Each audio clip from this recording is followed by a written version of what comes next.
It was my second day as a high school teacher, and I found myself on a retreat with more than 60 ninth graders.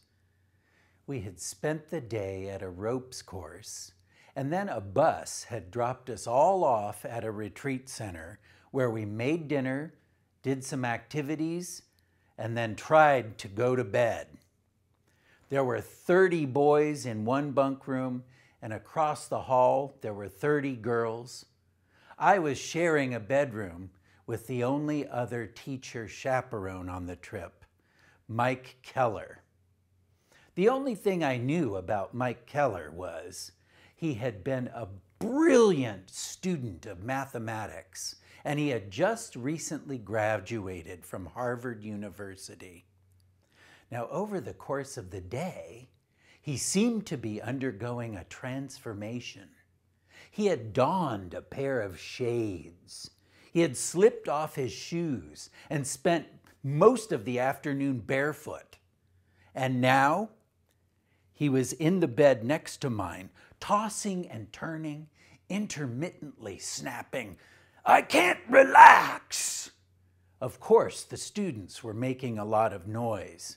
And at one point, he bolted up, blasted out of our room, and went right into the boys' room and shouted belligerently, "In case you all didn't know it, you're all being graded, plus, check, or minus. And this retreat grade is going right next to the math grade you get from me, and next to the humanities grade you get from Mr. Spars.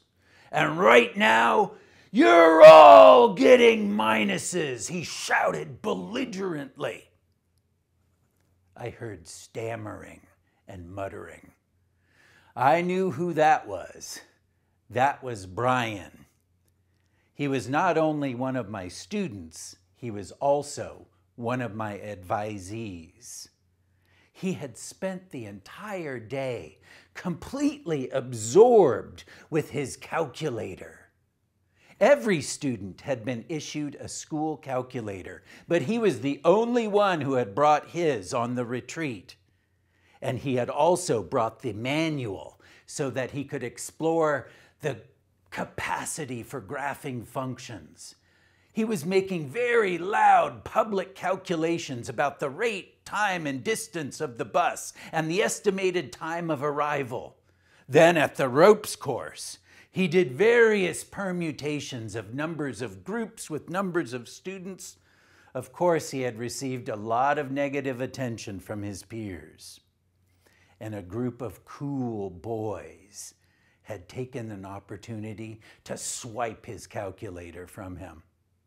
After I had finally gotten the calculator back, I decided to hold on to it so it wouldn't be a distraction. Well, it appeared Brian was not only obsessed with his calculator, but also grades. He wanted to know what sort of standards Mr. Keller was using. He wanted to know how he could make his grade up to a plus. "Brian," Mr. Keller shouted, "you're getting a 0. There was more stammering and muttering. "Brian," Keller shouted, "0." And with that, Keller stomped down the hallway. I met him at the doorway, but he walked right on past me, taking just enough time to strip off his long-sleeve shirt and toss it over me onto his bed. He headed right to the end of the hall and shouted, "I need to go somewhere where I can really relax." He then blasted out the doors, out to the ancient grove of redwood trees that surrounded the retreat center. At first, both of the bunk rooms were silent. Then I heard whispering, and then one of the boys, "Brian, 0," and there was laughter. And then, "Brian, 0,0," and there was more laughter. It wasn't long before I heard a tapping at my bedroom door, and of course, it was Brian. He wanted to know about this grade of 0,0. Did such a grade really exist? Did this mean that he got a 0 on this year's retreat and next year's retreat? Was there any way to make this grade up? He wore braces and headgear and a retainer, which was why his speech was so impeded and sounded like he was stammering and muttering.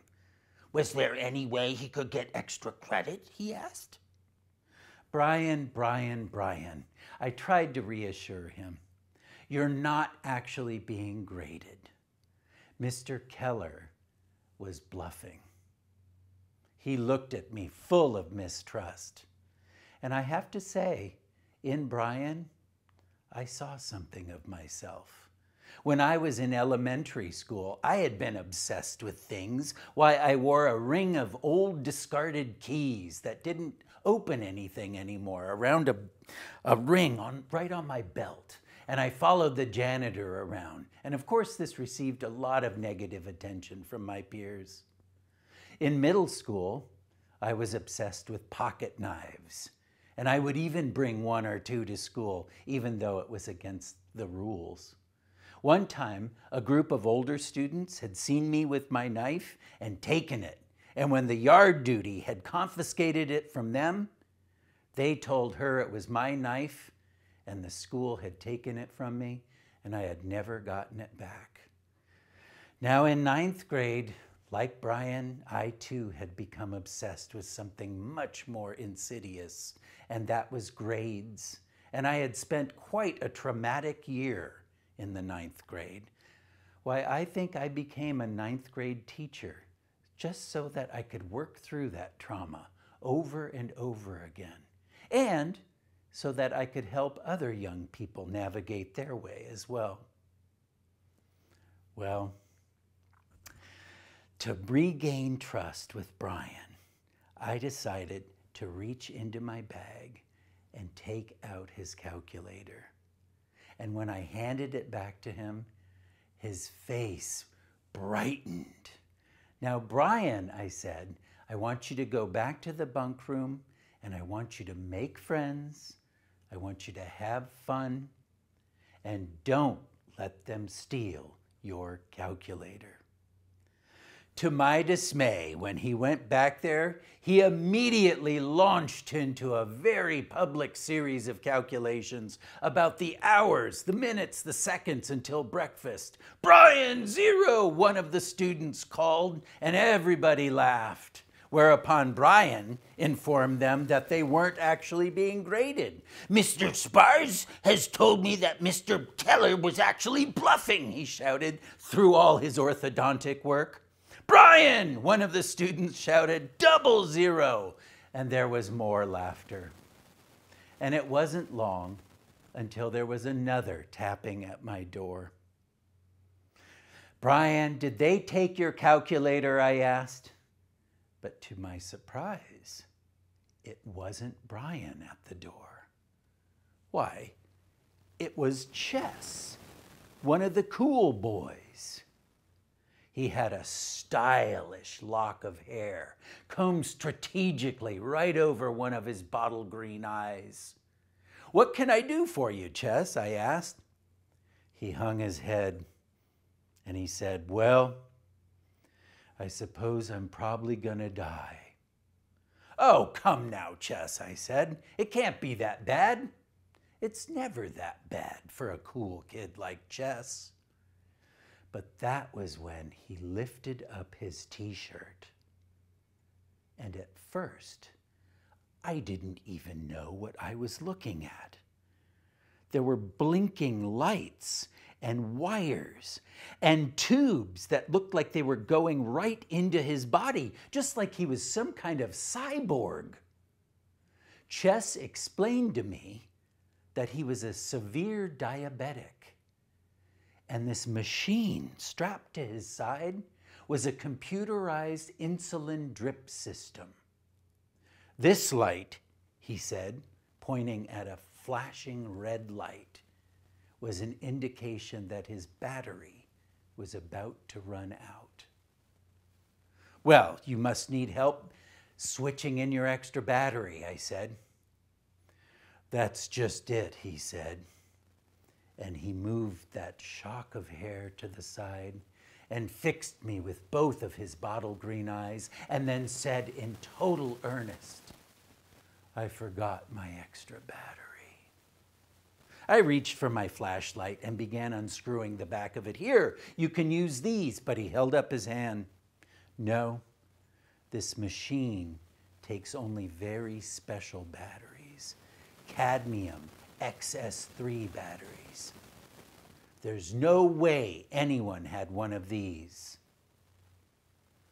Well, this situation revealed a flaw in the planning of this retreat. We had been dropped off by a bus at a retreat center way out in West County. The bus wouldn't be back till morning. There was no cell reception, and the closest town was about a 3 hours walk away. I figured the only thing I could do was walk out of the retreat center with Chess, and as soon as we got cell reception, phone his family and maybe an ambulance and have them meet us near the town of Occidental. And so I walked outside to inform Mr. Keller of my plan. Sure enough, right at the edge of the ancient grove of redwood trees was a puddle of clothing, pants, a t-shirt. He appeared to be somewhere out in the woods without any clothes. "Mike," I called. "Mike!" At first, there was no answer. But then, it was like the entire woods were speaking. "Yes," came a very disembodied voice. "He must have been really relaxing out there." And I quickly explained the situation and how I was planning on walking into town and that he was in charge, but the woods had one question. What kind of batteries? They wanted to know. "I don't know, an XS something," I said. "An XS3? asked the trees. The mist was rising from the ground through the ferns, mingling with the scent of the redwood bark. "Yes," I said, and that was when the woods said, "Why, that's the same battery as the school calculator." The woods were still talking to me, but I was already marching down the hall of the retreat center toward the bunk room. Leave it to a situation of life and death for all the students now to fall completely asleep. Why, I couldn't roust anybody. I stalked up and down the rows of the bunk beds in the boys' room, and then, bathed in a pool of moonlight, on a pillow right next to Brian was the TI-50, the school calculator.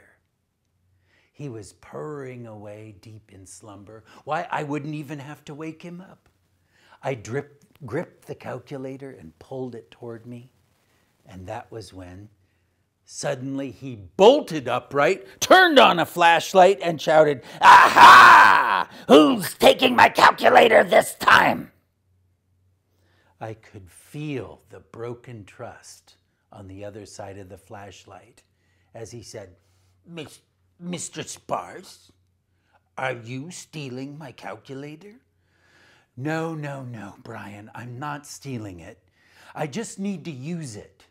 Well, this had an interesting effect. Brian became extremely aroused. He bolted up out of bed and began shaking his peers awake. "Wake up, everybody," he shouted. "We're going to make a calculation. Mr. Sparse is making an important calculation." No, I shouted. "Everybody go back to bed. We're not making a calculation. I just need to use the batteries." And I turned over the calculator and began clawing at the back. I explained the situation to Brian. Now, at this point, what Brian should have done was willingly lend the batteries, let his peers see him lending his fellow student the batteries to save his life. What Brian should have done was help me out, a new teacher in this dire situation, and just give us the batteries. But of course, Brian began to whine and moan. Why, Chess had been one of the very ones who had stolen his calculator. Why couldn't I ask other people if they had brought their calculators? And why was everybody always asking him for his? That was when I got an idea. An awful, wonderful idea. I began to appeal to his darker side. Brian, I asked, if you lend me the batteries, I'll give you a good grade on your retreat. You said we weren't being graded, he snapped. Oh, but you are, Brian. And if you lend me the battery, you'll get a plus. In the back glow of the flashlight, I saw a smile begin to form and develop with wonder. Wonder at his own audacity, wonder at his own indulgent anticipation of this fantastic grade. And then he asked me, will I get a double plus? And so, for the second time that day, a non-existent grade was promised and never recorded. Brian gave us the battery. I handed it to Chess and he popped it into his rib cage, and that menacing, blinking red light turned to a soft, steady, safe green. Crisis averted. Now, over the next 4 years, Brian really struggled. As his advisor, I can't tell you how many times I had to meet with Brian, his parents, and his teachers about his grades, his complaints about his grades. When he graduated and headed off for college, I admit I was very worried about him. And Chess, he didn't always have it so easy as well. He was a very good student, and he was very popular. But there was a year where his health was so bad that he was in and out of the hospital. I heard how Chess eventually went on to medical school and became a doctor. He became a specialist in treating young people for diabetes, young people who had been just like himself. Ah, yes, Mr. Keller. Well, he didn't stay long at our school. I remember how there were rumors that he was actually living in his classroom. And one morning, very early in the morning, as I drove into campus, I swear, as I looked out on the soccer field, in the morning mist, I saw him asleep right in the middle of the field. He left after about a year and headed back to the East Coast. Now, recently, I ran into Brian's mother.